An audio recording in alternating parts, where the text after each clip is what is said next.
Bonjour et bienvenue dans cette nouvelle édition du Fil d'Actu, l'émission qui donne du sens à l'information. Au sommaire aujourd'hui, mort d'un père de famille et exigence de dignité, Colombie, catastrophe naturelle ou négligence politique, et à qui profite le business des Vélib.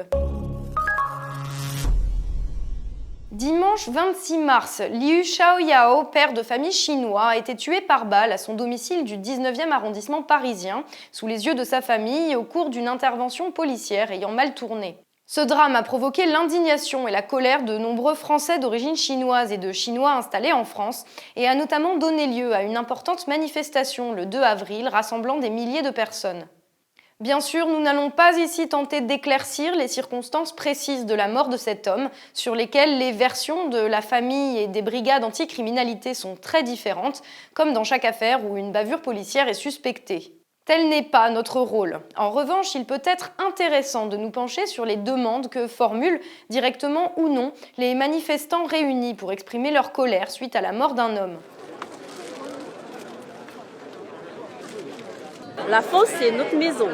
Mais du coup, la maison, c'est pas en sécurité.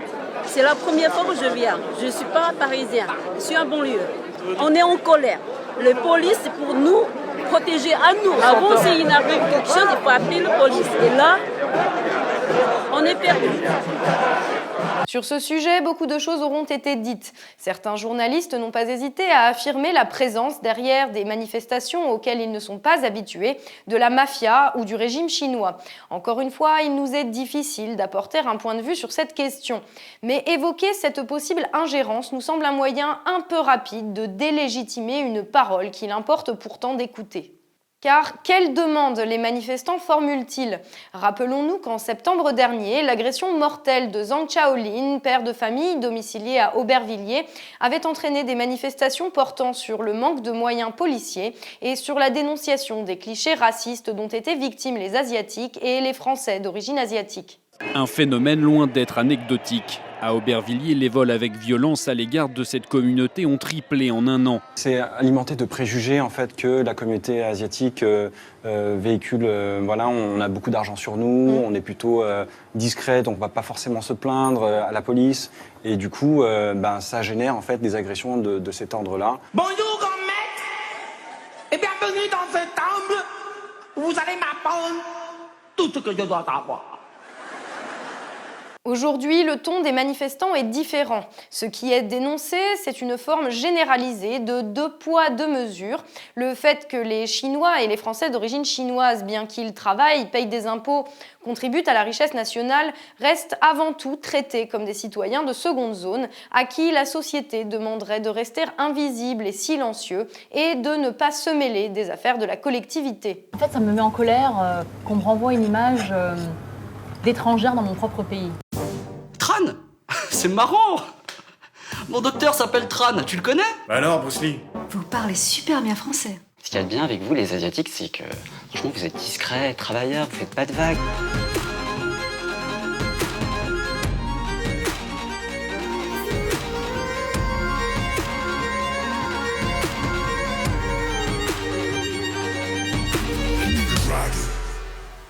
Français. Français.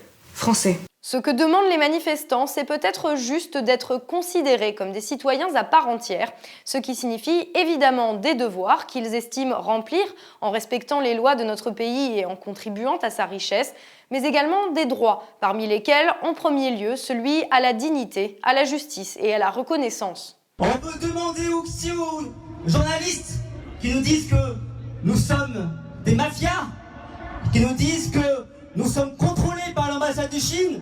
Merde! Non! Je m'en fous de l'ambassade de Chine! Non! On n'est pas des mafias!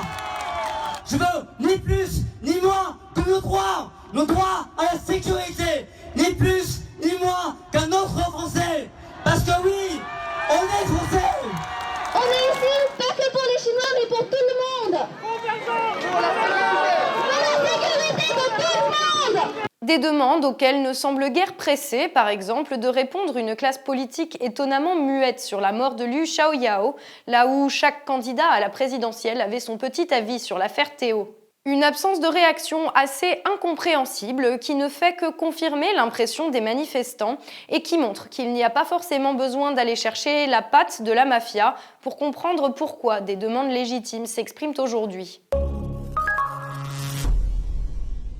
La Colombie vient de connaître une des pires catastrophes de son histoire. Une coulée de boue a envahi la ville de Mocoa dans la région amazonienne, faisant au moins 254 morts parmi la population.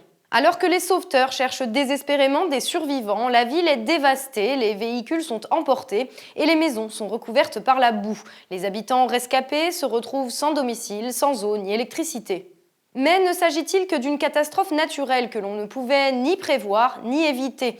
Le président colombien a estimé que cette catastrophe était due à des raisons climatiques. Depuis plusieurs jours, en effet, la pluie tombait sans discontinuer avec une forte augmentation le vendredi 31 mars. Les avis semblent partagés pour savoir si ces pluies sont la conséquence du phénomène El Niño côtier qui réchauffe les eaux au large du Pérou et de l'Équateur, proche de Mocoa, créant les conditions pour des précipitations importantes qui ont fini par créer et charrier une coulée de boue, de terre, de rochers et de troncs d'arbres, ravageant tout sur son passage. Mais au-delà de la question de ce qui a provoqué les pluies, il est intéressant de se demander ce qui aurait pu être fait pour éviter le drame humain et si certaines politiques n'ont pas contribué à l'accroître. Car le département de Putumayo, dans lequel se trouve la ville de Mocoa, est depuis longtemps soumis à une déforestation intense et souvent illégale. Or, les arbres et les plantes contribuent à la perméabilité des sols. Moins d'arbres, ce sont des sols qui absorbent moins l'humidité et qui perdent leur capacité de régulation face aux inondations. On peut donc légitimement se demander si la déforestation n'a pas joué un rôle plus important qu'on pourrait le penser au premier abord dans la catastrophe.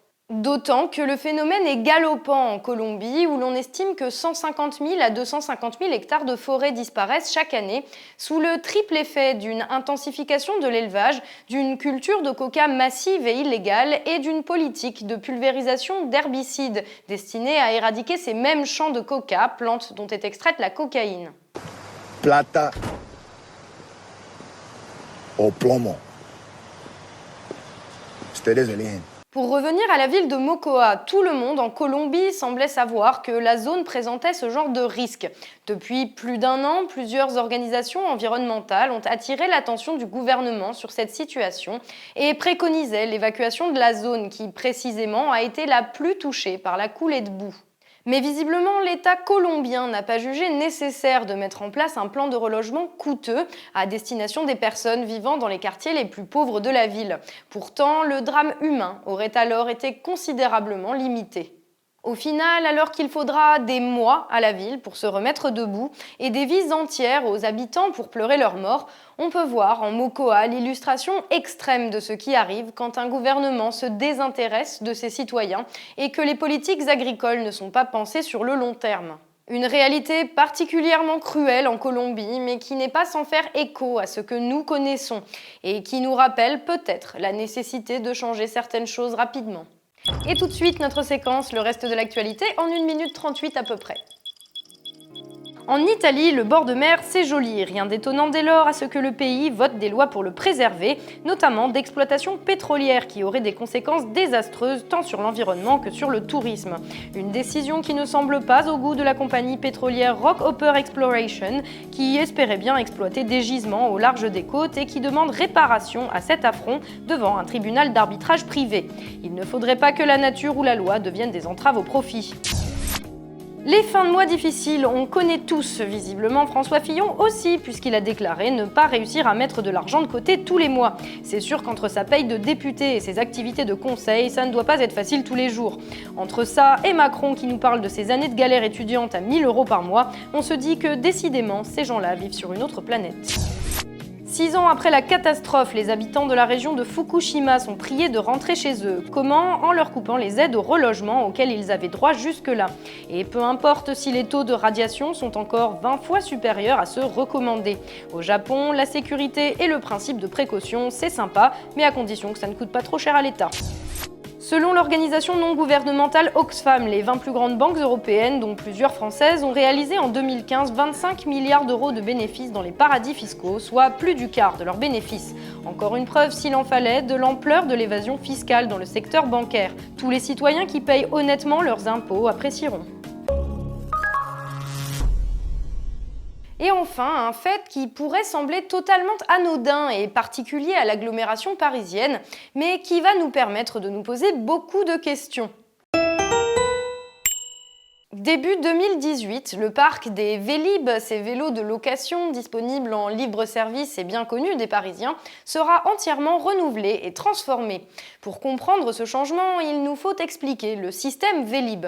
Les quelques 18 000 vélos aujourd'hui en circulation dans la capitale n'appartiennent pas à la municipalité.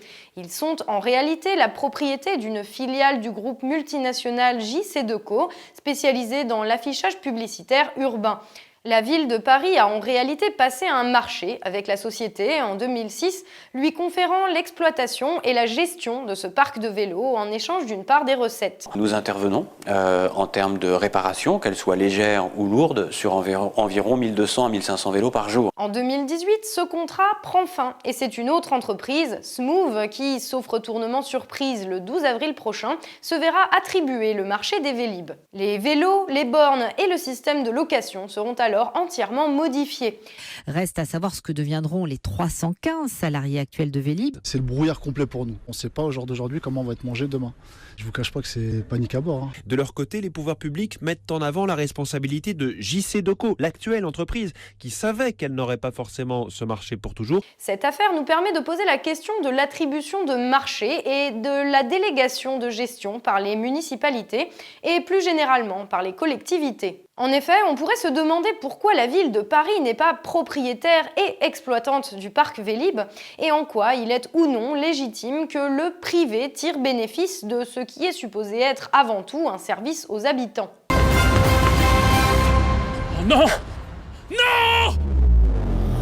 C'est que mettre en place un tel parc demande un investissement de départ conséquent, puis une gestion au quotidien relativement lourde. À titre d'exemple, la société qui pour le moment exploite encore les Vélib' emploie 315 personnes. Nous on est là depuis 10 ans. Si demain on nous confirme que les 315 salariés ils vont se retrouver à la rue, on va dire c'est humain. Il va falloir qu'on se fasse entendre par n'importe quel moyen et tous les moyens sont bons. Et là on saura que sans les 315 salariés, Vélib' ça tourne pas. Pour une mairie, faire appel au privé, c'est donc se délester d'une charge importante. Mais au final, y est-elle vraiment gagnante et les habitants y sont-ils gagnants ? Pas forcément si l'on considère qu'un tel marché permet au groupe qui l'exploite de tirer de confortables bénéfices. Ainsi, JC2Co tirerait aujourd'hui environ 50 millions d'euros par an des Vélib'. Quant à la ville, elle touche bien sûr une part des recettes liées aux locations, mais elle prend aussi à sa charge une part de l'entretien des 18 000 Vélib' et de leur remplacement en cas de vol ou de dégradation. Au final, ces recettes semblent très inférieures à ce qui était envisagé à l'origine, comme souvent dans ce genre de cas d'attribution de marché, où les coûts sont assumés par la collectivité, c'est-à-dire par notre argent, tandis que la majorité des recettes terminent dans la poche des propriétaires de la firme exploitante, alors que cet argent pourrait servir à tout le monde. Si l'on y réfléchit, c'est exactement le même problème qui se pose quand l'État délègue l'exploitation des autoroutes à des firmes comme Vinci ou Eiffage, à leur plus grande satisfaction, mais au détriment des usagers et de la collectivité. Est-ce que vous avez une idée de combien gagnent les sociétés d'autoroutes chaque année en cumulé ? 2 milliards. 2 milliards d'euros. De bénéfices nets ? De bénéfices dont plus de la moitié est redistribuée sous forme de dividendes. Moi qui suis, vous le savez bien, plutôt libéral, je trouve que l'État a été totalement irresponsable dans cette affaire. Peut-être au final que ce qui concerne la collectivité devrait rester entre les mains de la collectivité ou de ses institutions et ne pas servir l'intérêt de quelques-uns, quitte à desservir la majorité. C'est tout pour aujourd'hui, merci de nous avoir suivis. N'hésitez pas à liker la page et à partager cette vidéo autour de vous. Vous pouvez aussi nous soutenir financièrement via notre page Tipeee. La semaine prochaine, vous retrouverez Laëlia pour un nouveau numéro du Fil d'actu. Salut et à la semaine prochaine.